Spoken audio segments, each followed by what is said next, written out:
Bismillahir Rahmanir Rahim. Regarding the Holy Quran, the misconception I'd like to bring into discussion today relates to the blessings of reading Surah Rahman. Now, primarily in this regard, there is one narrative which is found in Al-Wasit, which is Wahid's tafsir and reported by Ubay ibn Ka'b, this particular narrative from the Prophet Muhammad sallallahu alaihi wasallam. I'll read out its text to you and also read out the other text to you, which has slight additions and which is also reported by Ubay ibn Ka'b, but it is found in Salawi's tafsir. However, as far as Al-Wasit's tafsir is concerned, the words are Man qara Surah Ar Rahman adda shukra ma an'ama Allahu alayhi, which means that a person who recites Surah Rahman, then in fact he has thanked the Almighty for all his blessings that the Almighty has favored on him.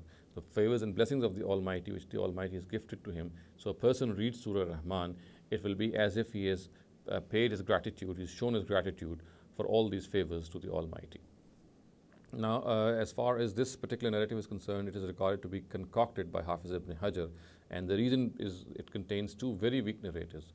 One of them is Harun ibn Kasir, who is regarded to be majhul by Abu Hatim, and the other one is Salam ibn Sulaim al-Madaini, about whom Hafiz Mizzi has recorded the following information in his book Tehzib al-Kamal, vis-a-vis various hadith and Rijal authorities. Thus, Yahya ibn Ma'in says that he is laysa bishai, and at another place Yahya says that he is za'ifun la yuktabu hadithuhu, and Muhammad bin Abdullah bin Ammar al-Musli says that he is laysa bihujja, and Ibrahim bin Yaqub al-Juzjani says that he is ghayru thiqa, and Abu Zura and Abu Hatim regard him to be za'if. Imam Bukhari, Imam Nasai, and Abdul Rahman bin Yusuf bin Kharash say that he is matruk, he's been abandoned.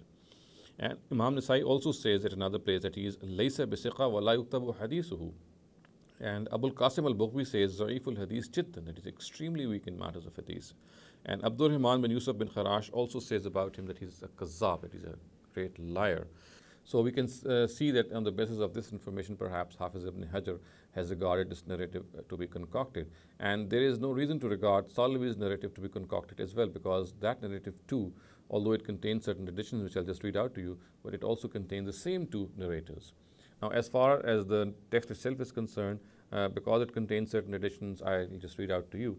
And the words are, Man qara Surah Ar Rahman, Rahimallahu zurfahu wa adda shukra ma an'amallahu alayh.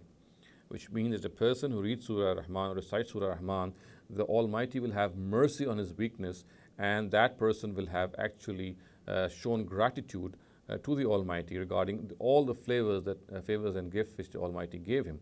So in other words, by merely reading Surah Ar Rahman, he would have thanked God for all the favors the Almighty bestowed upon him, and the Almighty also will have mercy on his weakness. This is the addition which I was talking about. But as I said earlier on, that this narrative too is marred by the fact that it has the same two narrators which I just related to you earlier on. One of them is Harun ibn Kasir, and the other one is Salam ibn Sulaim al-Madaini. So therefore, we cannot regard this narrative to be reliable as well. It too shall have to be regarded as concocted. All in all, as far as reaping the blessings of a surah is concerned, the best way to go about it is to have a living relationship with that surah.